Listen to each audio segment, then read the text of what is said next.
I don't know how to tell my dad that he's destroying his relationship with my family. I 19 have a dad, who was a functioning alcoholic, and he has destroyed relationships in our family. Growing up we lived in poverty in a trailer next to my grandma's house, and during that time my dad got a DUI while driving with my sister, who was then a toddler, in the car.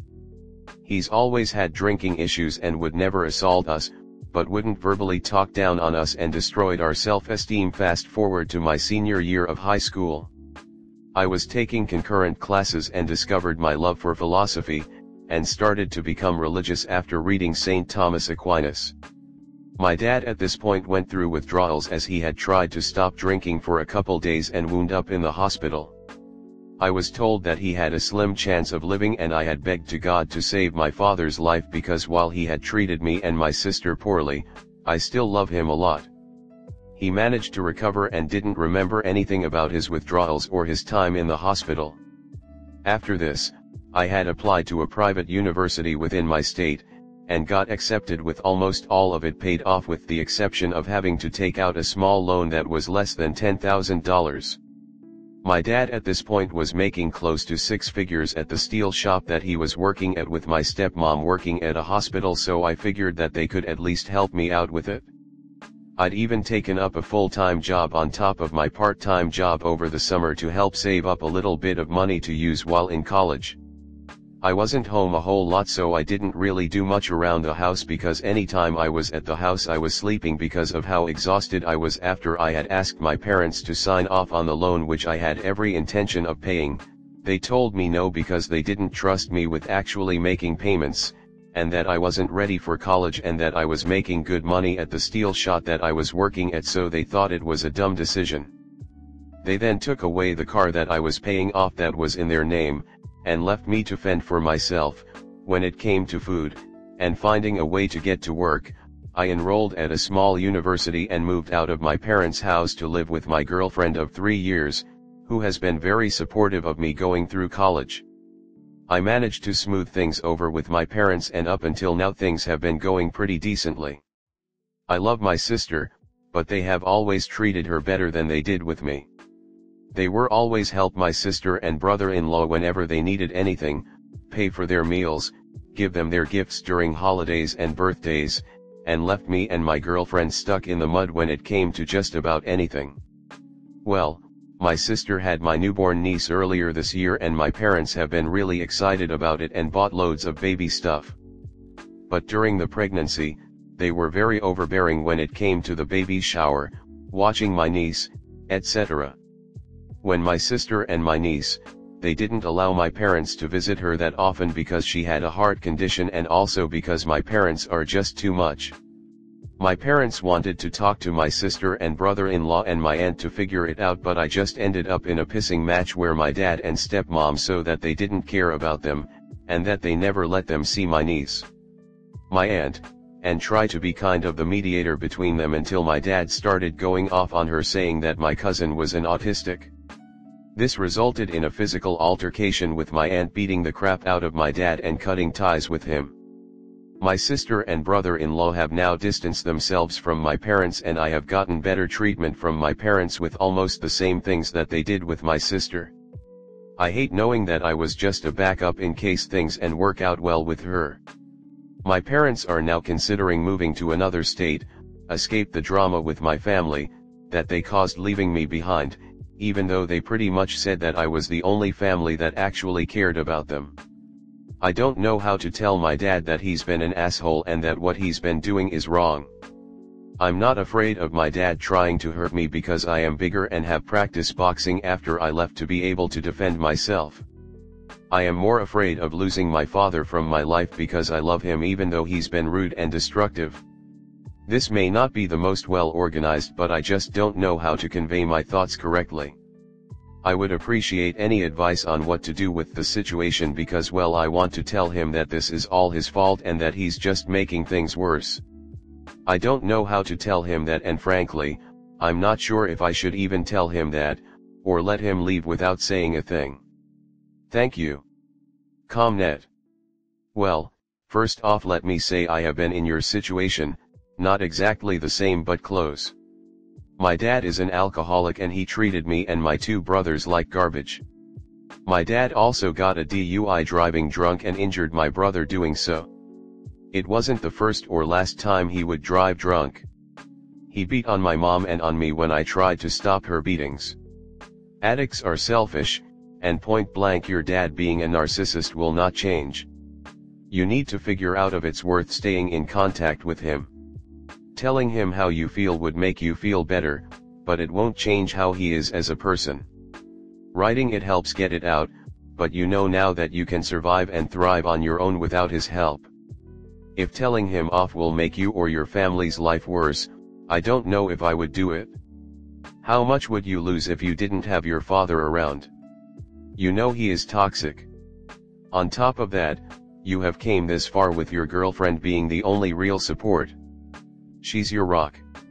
You don't need your dad to live the life you deserve. However, it is your choice to say something or not. I'm sorry, Op. I feel bad for you.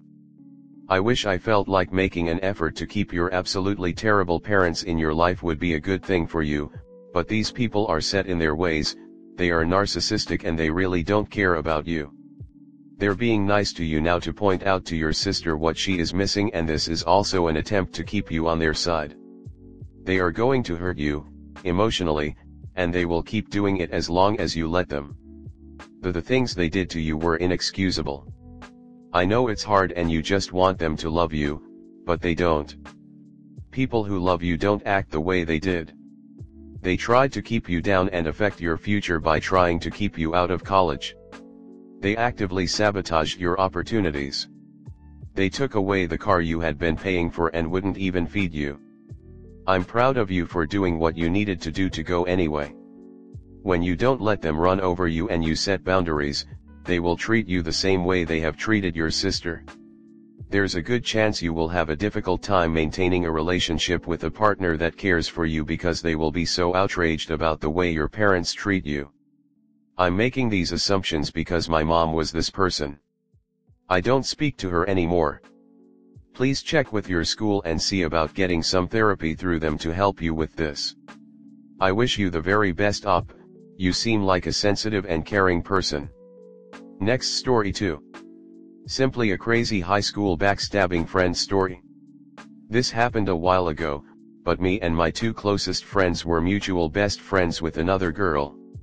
With me and my two closest friends, everything just flowed so easily.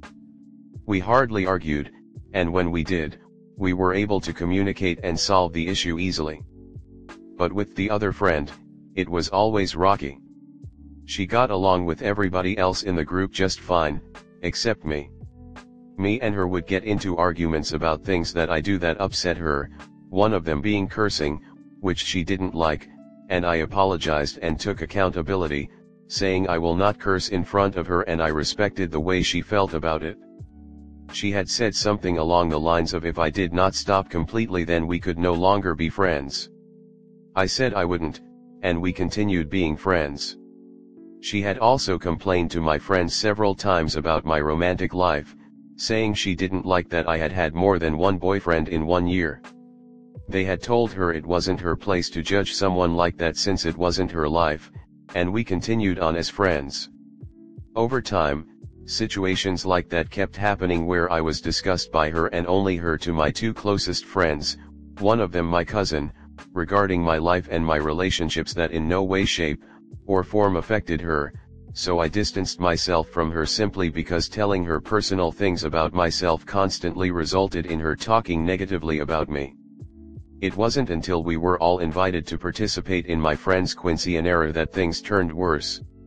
We all had to memorize specific dances and show up on time, and I missed a couple of practices since I was also involved in classes to get my driver's license. I was so busy and running everywhere that I just couldn't go to one or two. On one practice where I wasn't there, she had decided to make me the topic of the conversation, saying I wasn't dedicated to the dance like she was, that I wasn't making the dance a priority, and that I just didn't care enough about my friend to put in enough effort. When I had shown up, she would drag my friend somewhere else and say she was just getting water, I later found out she would use that time to talk about how bad my dancing was and would criticize me. Stuff like that continued for the rest of the practices around a month or two, and although nobody told me what was happening, I could tell she was saying something she knew she didn't want to say in front of me. The quince rolled around, and I and my friends had an amazing time, all dancing our best in support of our lifelong friend. After school had started up again, the girl in my group who didn't like me caught COVID and missed 2 weeks of school. While she was away, my friends decided to tell me all the things she was saying about me prior to the day of the quince. I was annoyed, but not surprised. This has happened too many times with me and only me. I made the decision to not confront her but to completely detach myself from her. Confronting her only gave those words power.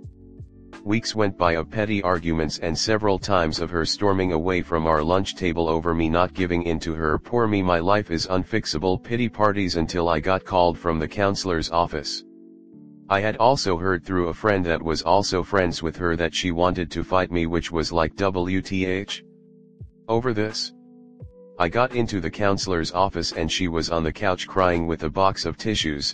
For reference, think of the Mean Girls scene where Regina shows the principal the book, and said that she had no idea where things went wrong between us, how she loves me and would never hurt me, and how we used to be best friends, we were never close.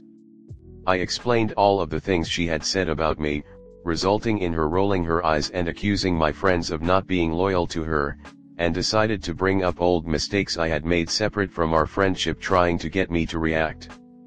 I knew how to handle the situation, and just said what I knew and said I hoped to be cool with her, but that I wished to not talk to her anymore.